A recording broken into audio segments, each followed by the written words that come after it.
Hi, this is Jay Holston with Moving the Needle, and I am really delighted today to have Tia Cristy chatting with me. And what we're going to talk about is something that I think should be impactful for everybody. It's three strategies for likability, and I think we all know. I mean, if you're a CEO, and one of the most kind of like your superpower needs to be likability. You need to be likable, obviously, to your employees to have good retention. You need to be likable for your customers to bring on new customers. If you have shareholders, I mean, all of this goes in hand, and it is so, so important. And so I think this is a really important topic. Tia, you have a great background. I think if you wouldn't mind just sharing a little bit about yourself, and I think helps people kind of understand why we chose this to do this topic together. So please share a little bit about yourself. Hi, Jay. Thank you so much for having me, first off. I mean, this is awesome. I love talking with you. Yeah, I am a communication specialist. I have been in the radio field for many, many years. I kind of phased into back to my writing roots and became a communications coach, helping other people, on stages and just even the art of communication with other people. But it's been such a journey, helping people learn how to communicate better. I've done books, I've done some magazines, different things like that. I'm a lifestyle editor, and I was a CEO at one point in time, and I just retired from that position. Working with CEOs is very important to me because that's a tough job. Y'all have very, very tough jobs. I love to help where I can. Tough, tough, and rewarding. It is. Yeah. It's everything. And so it is a great job, and I certainly feel very blessed to have the opportunity to continue to work with CEOs as a CEO coach, and kind of can live a little bit of my life vicariously through them. And one of the things that is a consistent subject is communication, and so kind of within communication. What I really like is the idea that you brought forward, which is three strategies for likability. And if you wouldn't mind just kind of starting us off, what do you see as strategy number one? Well, I think first we should just say that, it was a study that was done, and it shows that people in adulthood have a very hard time making new friends and making connections. Mhm. So when we look at CEOs and executive types, you always hear it's lonely at the top. And the reason being is because people find it being hard to connect and make honest to goodness friends. Being able to do that in a way and having those strategies for likability, it's super important because we talk about people work with those those they trust, right? But it's more than that. People like to work with people they like. And I told you, if you are, if you're a dog groomer, I'm trusting the fact that you know how to groom dogs. I'm going to walk in and see that you are capable of doing that. But it doesn't mean that I'm going to like you out the gate and want to trust you with this. I think when we can make ourselves likable and relatable and be the authentic self, and also be the authority on a subject without being overbearing. I think Mhm. it's super important. A lot of people feel like they have to, stand up and, show themselves off a little too much. Coming back to being likable, I think the first strategy is in synchronicity. Um, and a Okay. lot of people don't know what that is. They hear the band in sync, and or they think like when you're in tune with somebody, you're in sync, and that's part of it. But it's when you first meet somebody, or you can do it even within a relationship you're already existing in. We run at certain energies. So do a Mhm. scale from 1 to 10, right? And you come into the conversation and you're at a 10, but I come in and I'm a little lower, and maybe I hit traffic that day or whatever, but maybe I'm at an 8, and we're just meeting each other for the first time. Well, when you know what in synchronicity is, you can manipulate it in a positive way to make it more beneficial in that connection, right? So all of a sudden, I want to be your friend, Jay. So I will come in, I'll say, I'm at an 8, but I really want to work with Jay, or I really want to connect with Jay. So I'm going to try my best to come up a little bit. And you, if you want that connection to happen as well, you're going to come down. It's a natural phenomenon. There's no pressure on how it works, but it's really neat how that phenomenon happens. And then we can kind of meet around here, and all of a sudden we connect it. Now, I you've been in conversations where, people are really nice, but you just didn't feel it. You just didn't connect, right? Oh, Like it's just, absolutely. And yeah, yeah, yeah. absolutely. Yes. And so that's missing on in synchronicity. Somebody wasn't budging. Somebody didn't want to budge. So, and it happens all the time. But when you're aware of the insynchronicity, you can actually manipulate it into coming to where you want to be. So what I'm wondering is how intentional do you have to be? I mean, is this something like I'm pretending, we're at a cocktail party and we're off by these little bit of numbers. Are you kind of like when you meet a new person, are you kind of thinking to yourself, they're an X and I'm a Y? Are you kind of thinking about, or do you just see this as just more of just a natural phenomena that human beings do? It is a natural phenomenon for the most part, but when you know about it, you can manipulate it a little bit. So You, I mean, I take all three strategies, and because they really, once they're compounded, they really work beautifully together. So have in mind that it is a natural phenomenon, but when you really do want that connection, when you really want that friendship, or you want that business, or you want to work with somebody, or just Mhm. have that opportunity. I think that knowing this in synchronicity and knowing that it exists, it can very much be in your favor. So Well, I I can love see it. it, and I go to a fair number of networking events, and I think the next time I go to one, I will be much more intentional and just kind of think to myself, okay, what am I? And as I'm meeting with people, kind of gauging their energy and kind of experiment with this, I think that would be a lot of fun. And so let's say we recognize that there's this disparity between our different levels. Kind of what is your thought in terms of the next thing we should think about? So I think it's important too, because I think a lot of people that are like introverts sit there and, they're at a lower energy level. They're like, oh my Mhm. gosh, I'm closed Sure. in. I don't even want to Absolutely, be yes. here. So, you have to take that into accountability, right? I'm very extrovert, but I deal with introverts all the time. I mean, especially in my line of work, but it's one of those things where I am considerate, and what I will do at times, I've used the example, like you go to a Tony Robbins, event. You're speaking at the same event with Tony Robbins. Everybody knows him as like, Yeah. wow, over the top, right? So he's like off the charts, level 15 energy wise, right? But now all of a sudden you got to come out on stage and you got to talk about, losing your first pet, something very somber. And how do you do that? How do you get that audience to be on board with you after they've been standing on chairs and dancing the whole time? What you do is you come up to their level, take them almost by the metaphorical hand, and then bring them down where you need them to be so you can get your Yeah. message across. So that's a good example. And that's very close to what my next question was going to be is so like I love what you just said in the example of okay, you follow Tony Robbins, you've got to meet the crowd where they are and then bring them where you want them to be for what you're going to talk about. I got that. I was thinking about in my profession where I lead a CEO peer group.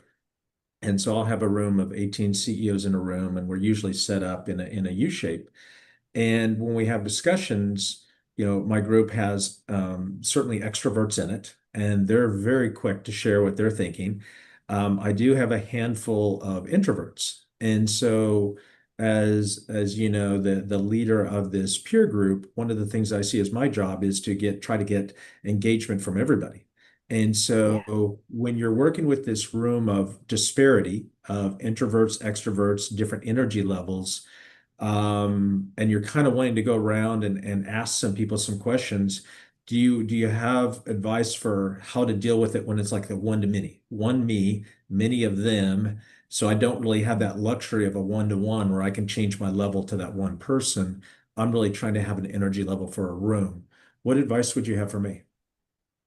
Right. So, it's the same concept. You go to a big event and the whole room is vibrating with this energy, right? You're going to feel that. You're going to know that energy. And that's the energy. You go with that baseline and then, bring it to where you want it to be or raise it up to where you want it to be. And I think that, looking at it as a whole, but like you said, with the introverts, the thing is, the number one fear of everybody on the planet, really, is the fear of looking stupid. Nobody wants to look dumb. They don't. I mean, Yes. it beats out death. People would rather die than look stupid. I mean, how crazy is that? But one of the things that I do is I take people out of that comfort zone. I Okay. we really look at the self and get rid of all that hindrance that is holding people back. So that can be a lot of fun, and it can be very emotional at the same time. So I think when you're working with a room split down the middle with extroverts and introverts, you have to give them a safe space. I always recommend providing a safe space with people, and just in a conversation, if you are talking with an employee or you're talking with a peer, or you're mentoring somebody, it really is that safe space. You even look at it, personal relationships. You want to create that safe space so both can share openly. So when you do that, it can be a really remarkable thing. And most people go in to relationships, personal relationships, with that open space and that safety until somebody gives them a reason not to have that safe space, right? But it's opposite when you go into a professional realm. They're on guard. They're trying to put their best foot forward. They don't want to look stupid. They want to look empowered on, they're the authority on what they're doing there. So you have to create that safe space for them to be open, to Yeah. have more I, ideas. we all talk about in charters and group norms about safe place and confidentiality. But now I'm in my fourth year in this role, and it's something that's earned. And there's a life cycle of, you first have to get to know each other, and then, start to develop some trust in each other, and then and probably that safe place. And then at some point, then there's an ability to be more vulnerable and kind of open up and share things and so I've found that that takes a lot of time, not something that can be done in an improvisational way, but an interesting topic. I do want to I'm curious about your ideas for like maybe what you see as the next evolution or the second strategy. So I would say the second part is how to start connection and stay connected. So vulnerability is a big part of that. A lot of people don't like being vulnerable. They were taught as a child it was I would say weakness. over 50% do not like being vulnerable. Very, Yes. very Oh my. few people in my experience of the people I work with enjoy being vulnerable. Yes, yes. And I will tell you, vulnerability did not come naturally to me. That was not something that was, oh, I'm very good at sharing or anything like that. It was, especially, I was always in male dominated industry. So I had to be tough, I had to be strong, and I had to get in there and get the job done. But Sure. I forgot that I have this beautiful feminine energy. And, we all have our own energies. And when we are able to be vulnerable, it becomes relatable. Okay. And when I say vulnerability, I'm not talking about complaining about, what a rough morning you had. That's not vulnerability. That's complaining, and sometimes it's explaining, but know the difference between all this communication, Sure. right? That takes a lot more science behind that. But, I think what vulnerability does is it sits there and says, I have a fear of looking stupid. And you can Hmm. sit there and you can say, "Oh my gosh, I have that fear too." And we can bond over that within the moment. And we can sit there and say, "All right, it's a safe space. I'm not going to call you stupid. You don't call me stupid. And now we're happy. And I'm here for you. And I'm going to be that shoulder, or I'm going to be that ear to listen." So it's really important to find that common ground to be able to share that vulnerability. I did my TEDx, and I told you when we were talking before that that was probably the first time that I was super vulnerable in my life, because I had to share my story up on that stage.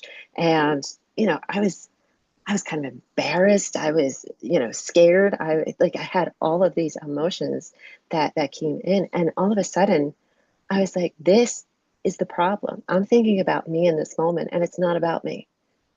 I'm sharing a gift with the world, and that's what I need to do. So I think a lot of times when we connect with somebody, we need to remember it's not about us. It's not, it's not something that we are communicating so I can respond. I'm not going to let you talk just so I can respond back at you. And a lot of people do that. Nowadays it's people just want to hear themselves. And I like I always say, if you're not the authority on something, then you probably shouldn't be speaking. But again, another part of that topic. But I think when you are connecting with somebody and you're trying to be vulnerable out the gate, I think it really comes down to, how do you start off the conversation? You ask somebody, what do you do? That's a boring question. Everybody, I think, can agree now. That's a boring question. But still, you are kind of curious. You want to know what somebody's into. So Okay. ask them in a different way. What's your passion? What drives you? What gets you up in the morning? Those are the kind of questions. Those are the kind of questions that set fire to somebody, and that goes in line with that in synchronicity. That's going to And help you match. And what I also like about that recommendation is I think open-ended questions really allow the person that you're asking the question to kind of take their answer to where they want to go. And so you can learn a lot if you ask an artful, open-ended question to learn more about the person than if you ask a more closed question. So I think that I can definitely see how that's a valuable tool in that connection. Another thing that you mentioned in a very subtle way that seems like a very good tool is mindset. I think, kind of having the I'm curious mindset as opposed to, I'm transactional mindset, that can be really valuable in developing that connection as well. Again, we go back to, people want to work with people they like. If you're just Mhm. selling me, I'm sorry. No, I don't no. have time. Who You wakes know, up in the morning and says, "I want to be sold today"? I mean, it's just that doesn't happen. So, yeah, absolutely, you're looking for that engagement and you're looking for that authenticity. And so, I think kind of just to summarize this, the second one that you recommended was just staying connected. Is that correct? yes. So it's Okay. about the connection. It's how to start that connection and how to stay connected. And remember Nice. to, we all know this psychology, but usually forget it. People like the sound of their name. Even if they hate their name, they still like the sound of it. It's a very sweet sound. Okay. And make sure that you use somebody's name when you're having that conversation. Or terms of endearment. Terms of endearment can be very special. You have to watch your audience, though, because obviously we live in a post, Me Too world where it's, you have to be careful, like the things that you say. But, terms of endearment can be very special if you have the right intentions behind it. I also find it one-sided. I think a woman can call me honey, and that's just fine. But certainly I could not do the same. And so I think that there's some offsetting rules there potentially. But I really like the start and stay connected. And what is the third? So the third is the art of listening, the thing that Hmm. people, I think, have the most trouble with. Okay. Again, it's not about uh, listening so you can respond. That's more just, hearing the audible. And when it pauses, when that latency happens, you're like, oh, it's my turn. I get to talk now. And it doesn't work that way. That's not how you learn. It's not how you absorb. And remember, they just did a new study, and humans have less of an attention span than a goldfish, which I find horrifying. But it's, right Wow. now it's the fact. And so we need to make sure when we are having a conversation that it stays entertaining and it brings people back. You know, um, we all go off. We all have squirrel moments. We all go off into another land for a moment, right? Sure. But Yes, yes. we need to be pulled back in. And by doing that, it's really an art when it comes to listening. And again, it's not about you. So you're trying to learn about that other person. And if you really have the dedication to learn about that person, you really want to have that connection, that networking, that relationship, you're going to find ways to listen. And so, work that art, work that art. Well, obviously listening goes in hand with asking good open-ended questions. And I'm always amazed, like when I'm watching the news and the interviewee says something really profound, and the interviewer goes to their next question rather than expanding upon that profound thing that the interviewee just said. And it shows that there was zero listening taking place at that time. And we all should expect more of ourselves, and that we do listen so that we can ask valuable follow-up questions, and really it makes it a win-win. The person who you're talking to feels like they're being heard, and they appreciate that, and also you get a much more rich and valuable conversation. And so that's fabulous. And I can see how putting these three things together can really help with likability. I can see how, you think about first impression. You're at an event, whether it's a trade show or a networking event or whatever it might be. And if somebody had the ability to kind of meet you where you are at your energy level, they were a curious person who were asking you good questions and they were listening to the answer that you gave back. Yeah, that's going to be a person that you enjoy being around for sure. Exactly. And I know it sounds so simple, but we need to remember, especially with the art of listening, when we hold a title of clout, right? Sometimes people expect us to have all the answers. They expect us to be super strong. They expect us to, excuse me, be almost non-human. It's very surprising when you can let that guard down and be human. It's very, very amazing the results that can happen. You become immediately more likable. Well, Tia, thank you so much for sharing these with me, and I'm sure you've got lots and lots of more things to share. And so, if folks wanted to kind of follow you, get to know you, maybe even reach out to have a conversation with you, what do you recommend as a way for people to contact you? Well, everything on social media is tips from Tia. So I have a Right. website, tipsfromtia.com, where I do tips on lifestyle. So that's, you know, I'm a tips expert. It's really what it comes down to. It's tips on everything. But I also do a lot of communication work. So I tell people reach out to me from Linktree. All my stuff's on there. So Tia Cristy, no HC, RISTY, Okay. and then people can email me directly. I like to, especially with the communication stuff, if you need help or you want to get in touch with that, um, just Gmail me, Tia, tips from Tia at Gmail. That's the easiest way to do it. That way I know it's coming to me for about communication. That is so good. Well, thank you again. I really appreciate your time today. And I hopefully some folks that are within my audience reach out, and because I certainly think you have fantastic tips, and I really, really like the tips you shared with me today on likability. That's just fantastic. So thank you. Oh, Jay, thank you so much. This is so much fun. And yeah, we'll get into 10 times more next time. Well, thank you so much. Goodbye. Thanks, Jay.